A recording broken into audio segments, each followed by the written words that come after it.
함께 상고할 하나님의 말씀은 요한복음 17장 1절부터 8절까지의 말씀입니다.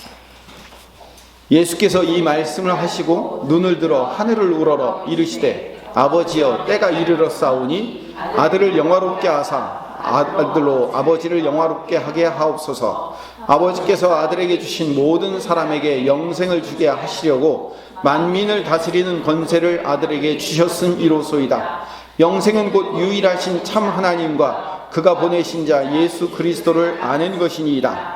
아버지께서 내게 하라고 주신 일을 내가 이루어 아버지를 이 세상에서 영화롭게 하였사오니 아버지여 창세 전에 내가 아버지와 함께 가졌던 영화로서 지금도 아버지와 함께 나를 영화롭게 하옵소서. 세상 중에서 내게 주신 사람들에게 내가 아버지의 이름을 나타내었나이다. 그들은 아버지의 것이었는데 내게 주셨으며 그들은 아버지의 말씀을 지키었나이다. 지금 그들은 아버지께서 내게 주신 것이 다 아버지로부터 온 것인 줄 알았나이다. 나는 아버지께서 내게 주신 말씀들을 그들에게 주었사오며 그들은 이것을 받고 내가 아버지께로부터 나온 줄을 참으로 아오며 아버지께서 나를 보내신 줄로 믿었사옵나이다. 아멘.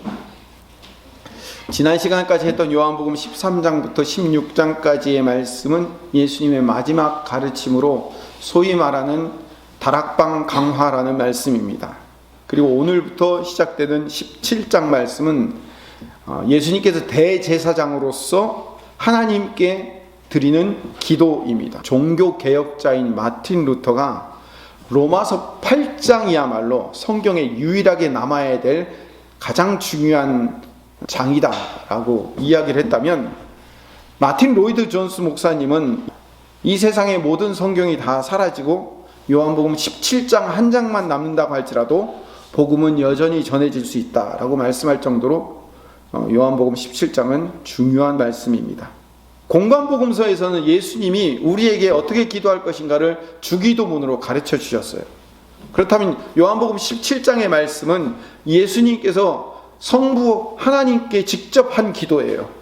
오늘 읽은 1절부터 8절까지의 말씀은 예수님 당신 자신을 위한 거고 9절부터 19절까지는 제자들을 위한 기도이고 20절부터 26절까지는 그 제자들이 만들 교회 공동체를 위한 기도인 거죠. 오늘은 먼저 예수님이 하나님 앞에 어떻게 기도했는가를 가지고 영생과 영화에 대해서 함께 말씀을 드리려고 합니다. 오늘 본문에서 가장 핵심적인 단어는 제가 방금도 말씀드린 대로 영생과 영화입니다. 그래서 오늘 제목을 영생과 영화라고 적어놨습니다. 오늘 이 딱 두 가지 단어만 기억하면 됩니다. 예수님은 예수님 자신을 위해서 하나님께 기도하면서 영생과 영화를 위해서 기도하셨습니다. 그럼 먼저 영생이 무엇인가를 알아봅시다. 먼저 예수님이 이 땅에 오신 이유, 당신의 사명을 기도 가운데 분명히 밝히십니다. 그게 2절의 말씀입니다. 당신의 사명을 확인하는 이야기가 2절입니다. 성부 하나님께서 아들에게 주신 모든 사람에게 영생을 주게 하시려고 예수님을 이 땅에 보내신 거예요. 만민을 다스리는 권세도 아들에게 주신 거예요. 예수님의 사명이, 예수님이 이 땅에 오신 이유가 당신에게 속한 모든 백성에게 영생을 주려고. 그럼 영생이 뭘까요? 천국 가서 영원토록 사는 것? 물론 그게 영생 맞죠. 그 영생의 진정한 의미가 무엇인가를 예수님이 가르쳐 주셔요. 3절을 봅시다. 영생이 무엇인지를 가르쳐 주십니다. 같이 읽어봅시다. 영생은 곧 유일하신 참 하나님과 그가 보내신 자 예수 그리스도를 아는 것이 영생이래요. 영생은 우리가 죽어서 천국 가서 영원토록 산다, 이 개념만이 영생이 아니에요. 우리가 생각하는 인간의 입장에서의 개념이고, 영생은 하나님과 그 아들 예수님을 아는 것이 영생이에요. 하나님과 그 아들 예수님을 알아야 영생할 수 있는 거예요. 영원한 생명이라는 것은 하나님과 그 아들 예수님을 알지 못하면 영원한 생명이 아무런 의미가 없어요. 잘 보세요. 지옥 가서 영원토록 고통받는 것도 영생이에요. 지옥 가서 영원토록 고통받는 것도 영생이잖아요. 영원토록 사는 것만이 영생이 아니에요. 성경이 말하는 영생은 참 하나님과 그 아들 예수님을 알아야 진정한 영생을 얻는 거예요. 아니, 알다라는 헬라어 기노스코라는 말은 알고 있다, 알다가 아니라 이해하고 깨닫고 믿고 있다라는 의미죠. 그럼 우리가 영원한 생명을 얻는 방법은 하나님과 그 아들 예수님을 아는 것, 하나님께서 우리를 사랑하셔서 그 아들을 보내셔서 우리를 구원하셨다는 사실을 아는 거예요. 이거를 미리 얘기하셨어요. 요한복음 3장 16절에 하나님이 세상을 이처럼 사랑하사 독생자를 주셨으니 이는 그를 믿는 자마다 멸망하지 않고 영생을 얻게 하려 하십니다. 여기 믿는 자마다 바꿨으면 그를 아는 자마다 멸망치 않고 영생을 얻는 거예요. 안다는 것은 단순하게 그냥 안다는 얘기가 아니에요. 관계를 맺고 교통하고 함께 한다는 의미가 담겨져 있는 거예요. 기독교가 얼마나 예수님 중심이어야 하는지를 설명하고 있어요. 예수님 아니면 우리는 구원을 얻을 수 없고 예수님만이 구원의 시작이며 완성이에요. 예수님이 이 땅에 오신 이유는 당신의 사랑하는 백성들인 우리들에게 영생, 영원한 생명, 하나님과 함께하는 영원한 생명을 주시려고, 그것을 선물로 주시려고 우리에게 오신 겁니다. 자, 영생을 배웠습니다. 영생과 영화라고 그랬죠. 두 번째 단어는 영화예요. 본문에는 영화라고 나오지 않고 영화롭게라고 나옵니다. 헬라어로 독사조라는 말인데 영광스럽게 하다, 영예를 주다, 찬미하다 이런 뜻이에요. 1절부터 5절까지 5번이나 반복돼요. 예수님 자신을 위한 기도의 핵심은 하나님께서 선택한 당신의 백성들에게 영생을 선물로 주기 위해서 이 땅에 왔으니 나를 영화롭게 해달라는 거예요. 영광스럽게 해달라는 거죠. 영화, 영광, 영예, 우리말로는 여러 가지 단어로 번역해놨지만 한 단어예요. 독사조라는 단어는 영광이라는 뜻이야.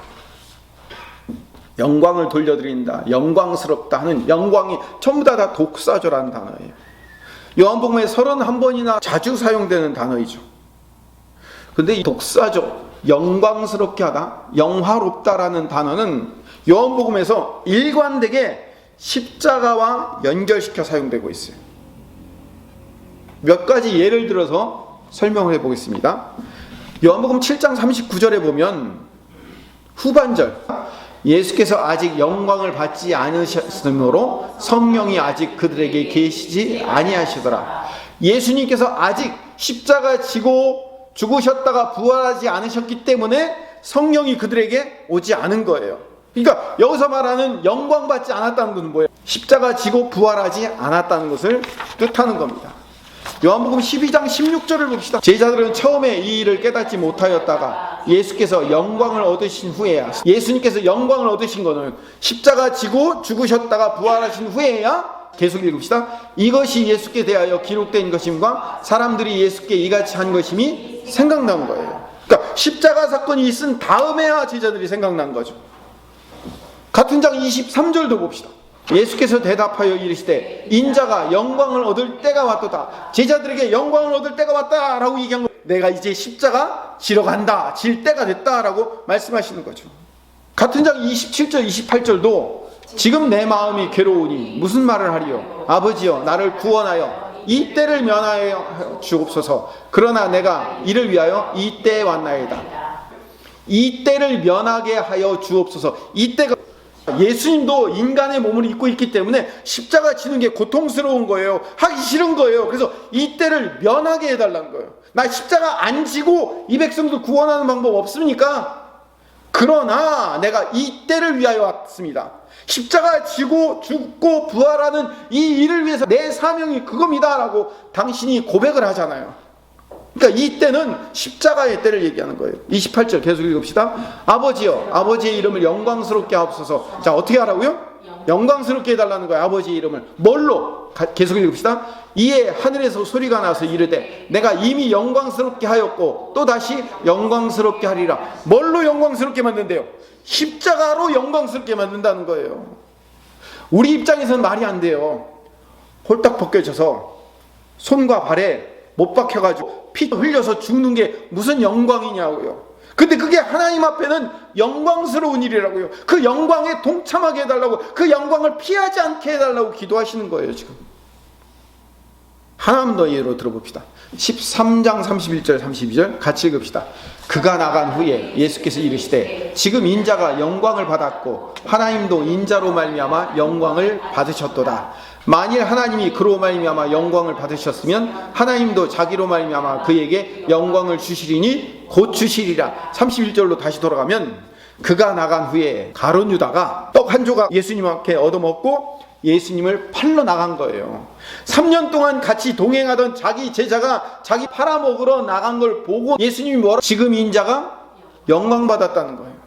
3년이랑 같이 신앙생활하던 사람이 저 팔아먹고 나가면 제가 영광스러운 거예요? 아니죠. 근데 지금 인자가 예수님이 영광 받으셨대요. 3년 동안 쫓아다니던 제자가 나 배신하고 팔아먹고 나가는 일로 말미암아 하나님도 영광 받으셨다는 거예요. 말이 되냐고요. 32절. 하나님이 그로 말미암아 십자가 지고 고통받는 예수님으로 말미암아 영광 받으셨으면 하나님도 영광 받으시고 또 그 영광을 주시겠다고 말씀하시는 거예요. 이게 도대체 무슨 얘기예요? 오늘 본문으로 돌아갑시다. 다시 17장 1절로 돌아가서 때가 이르렀사오. 이 17장 기도 끝난 다음에 겟세마네 동산 가셨다가 십자가 지러 가시는 거예요. 십자가 지는 때가 이르렀사오니 십자가의 때가 아들을 영화롭게 하는 때예요. 이제부터 결론으로 들어갑니다. 아버지의 때가 이르렀사오니 아들을 영화롭게 하사 아들로 아버지를 영화롭게 하시옵소서. 이 무슨 뜻이냐면 십자가의 때가 이르렀으니 아들을 영화롭게 만들어 주세요. 아들로 말미암아 아버지도 영화롭게 만들어 달라는 기도는 십자가를 잘 질 수 있게 해주세요라고 하는 기도예요. 영광, 영화 이런 얘기 나오니까 예수님을 하늘로 띄워줘서 영광스러운 찬란한 존재로 만들어 달라는 얘기가 아니라 예수님은 17장 1절의 기도에서 하늘나라에서 당신이 누렸던 그 화려하고 장엄하고 천군 천사들이 예수님께 찬양하며 경배하며 높여드렸던 그 영광을 다시 나한테 돌려달라고 떼쓰는 게 아니에요. 예수님은 오히려 당신의 마음이 약해져서 십자가의 길을 피함으로 하나님께 영광 돌리지 못할까봐 하나님 나 좀 도와주셔서 당신의 십자가 사역을 잘 감당하게 해주세요 라고 기도하시는 거예요. 그럼 왜 쉽게 하나님 나 십자가 잘 질 수 있게 해주세요 이렇게 기도하지 아버지 때가 이르렀으니 나를 영화롭게 해주시고 나로 말미암아 아버지도 영화롭게 해달라 왜 이렇게 어렵게 힘들게 얘기하는 겁니까? 여러분 이 본문은 우리가 한 가지 오해하고 있는 것이 지금부터 2000년 전의 이야기예요. 2000년 전에 고어로 쓰고 있는 거예요. 지금도 그리스 사람들은 헬라어를 사용하고 있지만 지금 헬라어를 쓰고 있는 사람들이 이 고어를 보면 이해를 잘 못해요. 마치 우리가 나란말 싸움이 둥국에 달아 훈민정음 읽어보라 하면 잘 읽지 못하는 것처럼 고전적 표현 방법을 쓰고 있기 때문에 2000년 전에 고대의 표현 방식을 문자 그대로 번역을 해놨으니 1.1획도 틀리면 안 된다고 해가지고 그걸 문자 그대로 번역해놨으니 그게 이해가 가냐고요. 성경을 문자 그대로 읽으면 오히려 거꾸로 엉뚱한 이야기가 된다니까요. 아들을 영화롭게 함으로 아버지도 영화롭게 해달라는 얘기는 십자가 사역 잘 감당할 수 있게 해달라고 기도하는 내용이에요. 그래서 하나님께서 계획하셨고 이루시기를 원하시는 성도들에게 영생을 선물로 나눠주기 위해서 십자가 잘 질 수 있게 해주십시오라고 기도하는 내용이에요. 그러면 6절부터 8절까지의 내용은 뭘까요? 6절부터 봅시다. 세상 중에서 내게 주신 사람들에게 내가 아버지의 이름을 나타내었나이다. 그들은 아버지의 것이었는데 내게 주셨으며 그들은 아버지의 말씀을 지키었나이다. 7절로 가봅시다. 지금 그들은 아버지께서 내게 주신 것이 다 아버지께로부터 온 것인 줄 알았나이다. 알았어요. 기노스코. 아는 것이 영생이라고 그랬죠. 8절 나는 아버지께서 내게 주신 말씀들을 그들에게 주었사오며 그들은 이것을 받고 내가 아버지께로부터 나온 줄을 참으로 아오며 아버지께서 나를 보내신 줄로 믿었사옵나이다. 보세요. 6절에는 말씀을 지키었나이다. 7절에는 아버지께로부터 온 것인 줄 알았나이다. 8절에는 알았고 믿었나이다. 제자들은 이미 다 완성을 했대요. 알고 믿고 깨닫고 다 했다는 거예요. 알고 믿고 깨닫고 다 했어요? 아니죠. 지난주에도 말씀드렸지만 그들은 이 기도가 끝난 다음에 각각 제자리로 돌아가고 뿔뿔이 흩어진단 말이에요. 제자들은 아직도 뭐가 뭔지 몰라요. 근데 왜 예수님께서는 완료형을 써서 그들은 알았고 믿었고 지켰다라고 얘기를 할까요? 내가 십자가 사역을 완성하면 이렇게 될 것이다 라는 사실을 예수님이 선포하고 있는 거예요. 내가 십자가 지면 이들도 이렇게 변할 것이고 이들도 이렇게 완성될 것이다 라고 말씀하시는 내용인 거예요. 자, 오늘 본문 설명은 다 끝났습니다. 이제 결론으로 가겠습니다.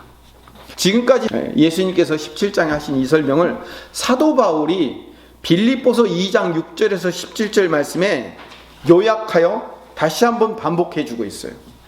빌립보서 2장 6절부터 11절까지의 말씀을 그리스도의 찬송시라고 말합니다. 그는 근본 하나님의 본체시나 하나님과 동등됨을 취할 것으로 여기지 아니하시고 오히려 자기를 비워 종의 형체를 가지사 사람들과 같이 되셨고 사람의 모양으로 나타나사 자기를 낮추시고 죽기까지 복종하셨으니 곧 십자가의 죽으심이라. 이러므로 하나님이 그를 지극히 높여 모든 이름 위에 뛰어난 이름을 주사 하늘에 있는 자들과 땅에 있는 자들과 땅 아래에 있는 자들로 모든 무릎을 예수의 이름에 꿇게 하시고 모든 입으로 예수 그리스도를 주라 시인하여 하나님 아버지께 영광을 돌리게 하셨느니라. 아멘. 다시 6절로 가봅시다. 그는 근본 하나님의 본체시나. 여기서 본체라는 말은 형상, 형체라는 말이에요.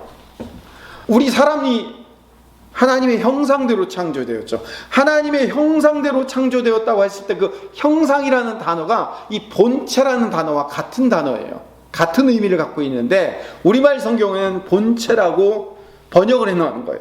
그는 근본 하나님의 형상이시나, 예수님은 근본 하나님의 형상이시나 하나님과 동등됨을 취할 것으로 여기지 않으셨다는 거예요. 예수님과 성령님과 하나님은 삼위일체의 하나님이에요. 그 형상이 같으신 분이에요. 형상이 같다는 것은 눈, 코, 입이 똑같이 달려있는 비슷한 모습이라는 의미가 아니라 그 본질이 같다는 거예요. 예수님은 근본적으로 하나님과 같은 형상을 갖고 계신 분이에요. 하나님과 원래부터 동등된 분 맞아요. 그런데 그 동등됨을 취하지 않으셨어요. 여기서 취하다라는 단어가 중요한 단어인데 하르파그모스라는 단어예요.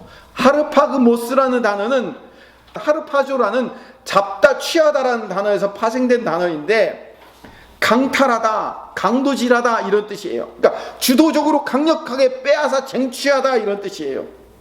그는 근본 하나님의 형상이시지만 예수님은 근본적으로 하나님의 형상이시기 때문에 하나님과 동등됨을 강력하게 빼앗아 쟁취할 수 있는 분이신데 그렇게 하지 않으셨대요.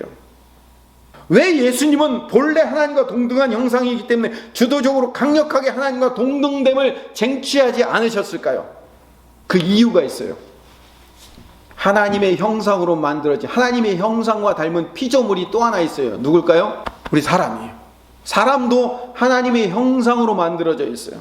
근데 하나님의 형상으로 만들어진 이 사람에게 하나님께서 에덴 동산을 만들어 주시고 그 안에 각종 실과를 심어 주시고 거기서 모든 동물들, 식물들을 다스릴 수 있는 권세를 주셨어요.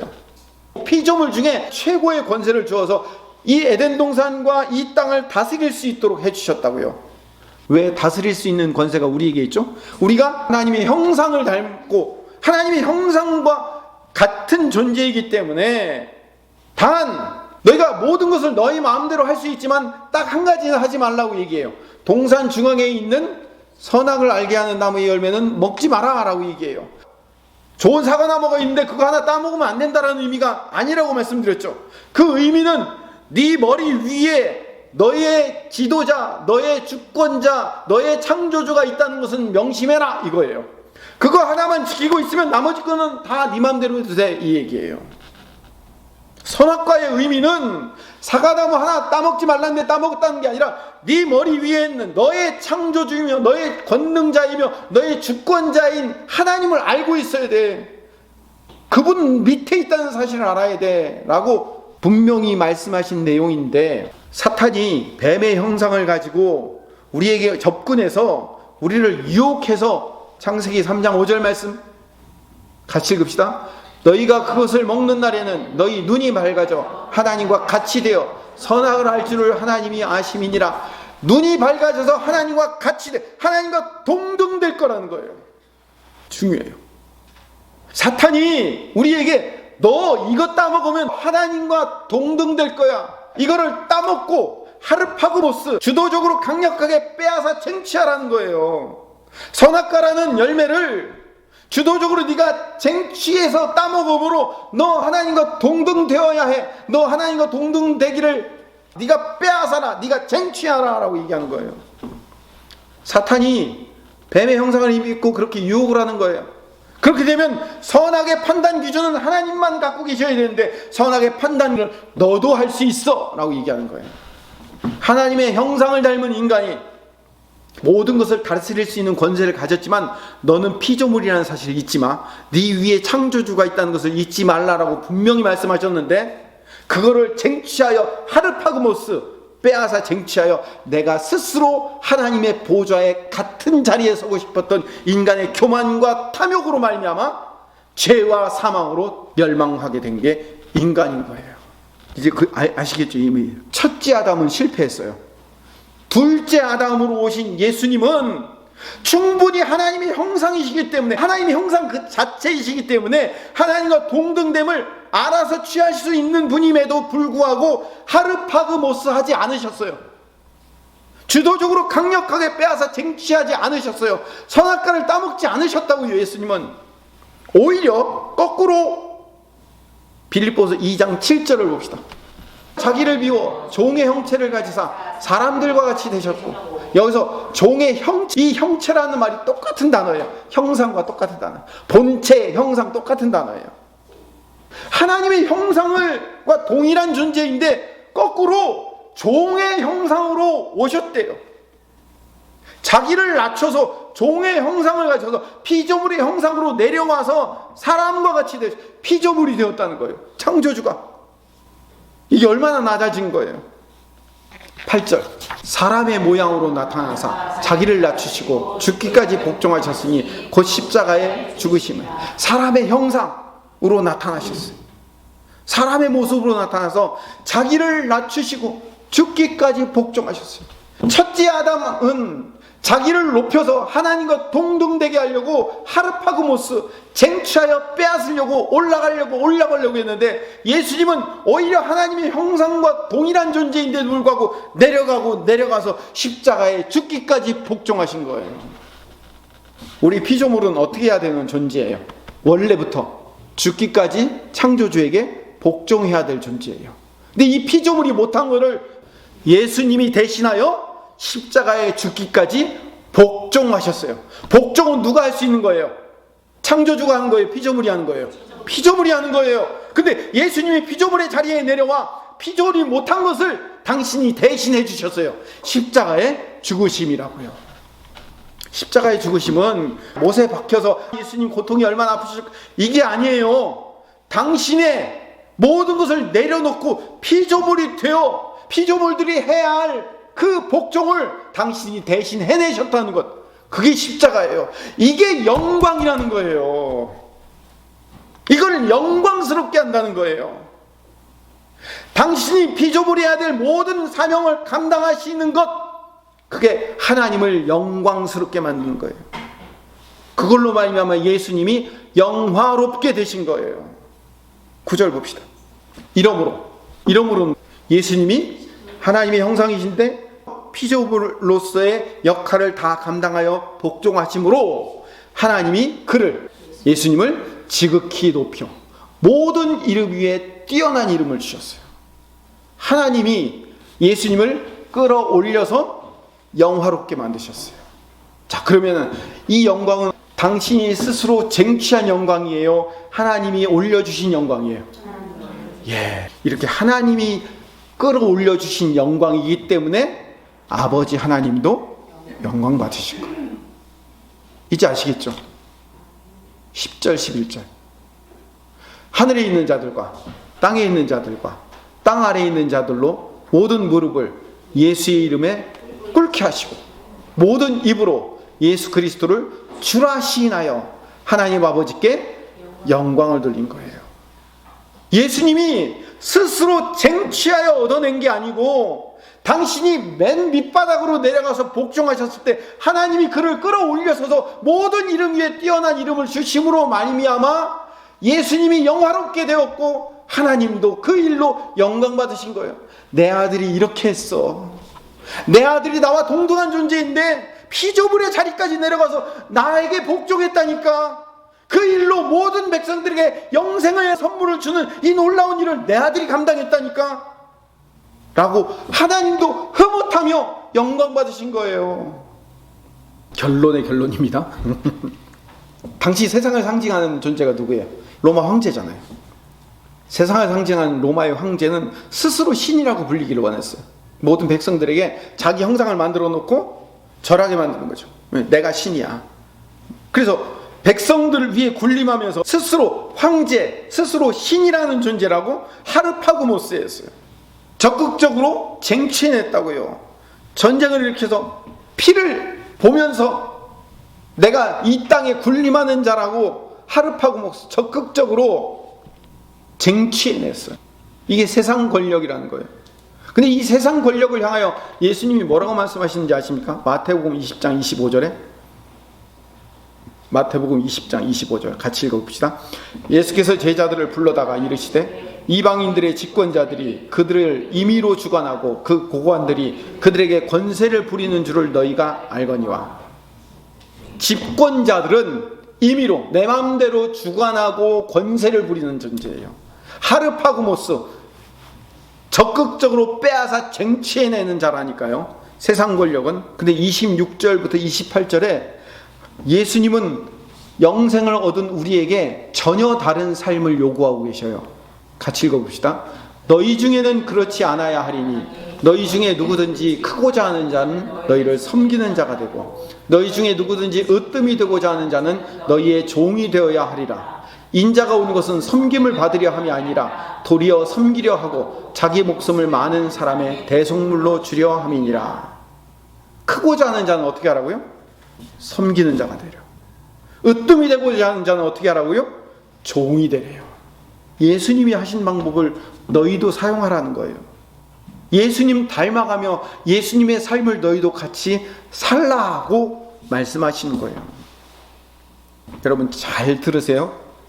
내가 세상에서 잘 돼서 좋은 학교 가고 남들보다 뛰어난 사람이 되어서 세상의 가치가 높아져서 하나님께 영광 돌리겠다는 생각으로 사시면 여러분이 하르파고모스 세상의 가치를 쟁취해내려는 거예요. 세상의 가치를 쟁취해서 하나님도 좋고 나도 좋고 우리의 검은 속마음이 다 드러나잖아요. 아니었어요? 나는 그렇게 못했지만 내 자녀라도 그렇게 되리라는 그런 생각으로 사시잖아요. 저와 여러분이 다 똑같아요. 우리는 내가 세상에서 잘 돼서 내 자녀가 세상에서 잘 돼서 세상의 가치가 높아져서 하나님께 영광 돌리고 싶은 하르파고모스 하고 싶은 인생으로 사는 거예요. 물론 우리와 우리 자녀들이 인생이 늘 지지리 궁상으로 이끌겠다는 건 아니셔요. 때가 되면 스스로 차지하려고 하는 자들, 스스로 하르파고모스 하려는 자들은 떨어져 나가요. 그렇지만 스스로 낮아진 자들은 반드시 주님이 높여주실 줄로 믿습니다. 성경이 그것을 기록하고 있어요. 베드로전서 5장 5절에서 6절 말씀 같이 읽읍시다. 젊은 자들아 이와 같이 장로들에게 순종하고 다 서로 겸손으로 허리를 동이라. 하나님은 교만한 자를 대적하시되 겸손한 자들에게는 은혜를 주시느니라. 그러므로 하나님의 능하신 손 아래서 겸손하라. 때가 되면 너희를 높이시리라. 우리는 낮아지고 겸손하고 주님 앞에 복종하는 삶을 살 때 그것이 우리를 높이는 삶이라고 성경이 말씀하고 있는 거예요. 주님께서 왜 우리에게 겸손한 삶을 살라고 말씀하시는지 아시겠습니까? 여러 차례 강조하고 있지만 우리는 인생이라는 풍랑 속에 살고 있어요. 예수 믿고 나서 천국 가는 그날까지 우리 인생에 풍랑이 없을 수가 없어요. 예수 잘 믿으면 우리 인생에 어떤 풍랑도 다 없어질지어다. 저는 이렇게 못하겠어요. 그렇게 할 수도 없고 안 되는데요. 인생 풍랑이 있죠. 당연히. 근데 이 풍랑 같은 세상 속에서 나를 꼭 붙들고 계신 하나님께서 나를 영광스러운 자리로 인도하고 계신다는 사실을 우리는 믿고 살아야 됩니다. 아멘. 그래서 우리는 이 영광스러운 삶의 자리를 피하지 않게 해주시옵소서라고 기도하는 여러분들이 되시기를 바랍니다. 아멘. 우리의 인생이라는 영광스러운 자리를 피하지 않게 해주시옵소서. 견디어 나가고 이겨 나가고 뚜벅뚜벅 걸어 나가게 해주십시오라고 기도해야 돼요.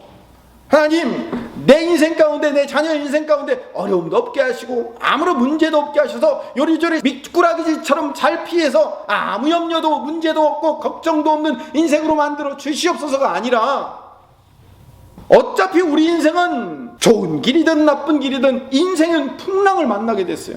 여러분이나 여러분의 자녀가 원하는 세상의 높은 가치를 얻어서 아주 좋은 길을, 엘리트 코스를 밟고 간다고 해서 그 사람은 인생에 풍랑이 없을까요? 아니요, 그렇지 않아요. 여러분이 원하는 그 인생의 멋진 엘리트 코스를 밟고 가는 사람도 풍랑이 있어요. 가난한 사람도 풍랑이 있고 부유한 사람도 풍랑이 있고 건강하지 못한 사람도 풍랑이 있고 건강한 사람도 풍랑이 있어요. 이왕이면 건강하고 돈 많이 풍랑이 있었으면 좋겠어요? 누구나 자기가 처한 상황과 환경이 있단 말이에요. 거기서 내 인생의 풍랑을 피하지 않고 똑바로 눈 부릅뜨고 살게 해주시옵소서. 이게 예수님의 기도를 담는 기도란 말이에요. 똑같은 풍랑 속에서도 조난당한 사람과 구조대원은 자세와 태도와 마음가짐이 전혀 달라요. 여러분, 똑같은 풍랑이 일어나죠. 근데 거기서 조난당한 사람은 여기서 휩쓸리면 이제 내 인생은 끝나는 거니까 두려운 거예요. 염려된 거예요. 그러니까 살려달라고 소리치잖아요. 나 좀 살려달라고. 구조대원은 똑같은 풍랑 한가운데 있는데 당당하고 멋지게 풍랑을 헤치며 그 사람을 구조해내고 있는 거예요. 뭐가 틀릴까요? 같은 풍랑 안에 있는데 구조대원의 허리에는 헬리콥터와 연결된 튼튼한 밧줄이 연결되어 있기 때문에 그래요. 여러분의 허리에는 하나님의 인도하심과 이끄심의 밧줄이 묶여있기 때문에 같은 풍랑을 당해도 여러분 안에는 담대함과 감사함과 기쁨과 용기가 있다는 사실을 믿으시기 바랍니다. 세상 사람들이 보기에는 똑같은 풍랑 안에 있는 것처럼 보여요. 그러나 여러분은 달라요. 저는 다르다고요. 여러분 다르다고요. 세상과 같지 않아요. 우리에게는, 우리의 인생의 허리에는 하나님이 함께하고 계신단 말이에요. 하나님의 그 든든한 영생의 동아줄과 구원과 성령의 그 동아줄이 우리 허리를 묶고 있단 말이에요. 얼마나 든든해요. 풍랑을 두려워하지 맙시다. 오히려 그 속에서 하나님을 찬양하고 하나님께서 우리에게 주신 사명에 최선을 다하는 거예요. 119 구조대원들 중에서 불에 들어가서 사람을 구조하고 어려운 지역에 가서 사람들을 구조하고 구조한 일로 말미암아 제가 그랬어요. TV 앞에 갖고 막 자랑스럽게 떠들고 그런 사람 봤어요? 전 거의 못 봤어요. 그런 사람들. 여러분, 119 구조대원들이 목숨을 걸고 그런 일을 하는데도 불구하고 그걸 자랑스럽게 막 사람들 앞에 보여주고 나타내고 왜 그렇게 안 할까요? 그 사람들은 사명을 하기 때문에 그런 거예요. 그게 자기들의 사명이에요.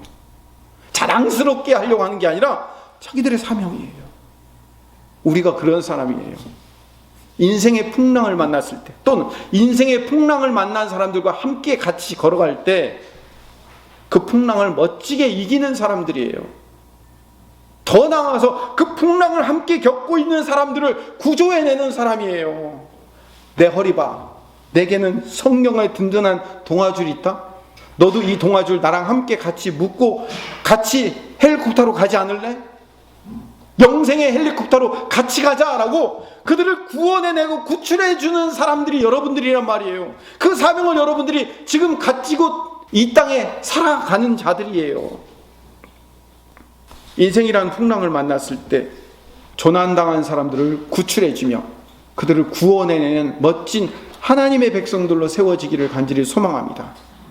세상 사람들은 자기들이 가지고 있는 돈, 명예, 권력, 건강, 미모 같은 그런 줄들이 썩은 동아줄이라는 걸 몰라요. 왜? 인생에 파도가 한번 빵 치면 건강하다고 자부하고 건강하던 사람도 어느 날 갑자기 당신 암이다. 아무리 건강해도요, 암이 한번 찾아오면 꼼짝 못해요. 그런 인생의 풍랑을 만나면 내 건강이 내 인생의 유일한 동아줄인 줄 알았는데 썩은 동아줄이 꺾이고 나면 내 인생에 아무것도 바라볼 게 없잖아요. 그때 여러분이 나타나서 영생은 하나님과 그 아들 예수님을 아는 겁니다 하고 그들을 초청해서 불러낼 수 있는 하나님의 백성이 되는 거예요. 여러분이 119 구조대원이 될 수 있는 거예요. 우리 함께 찬양합시다.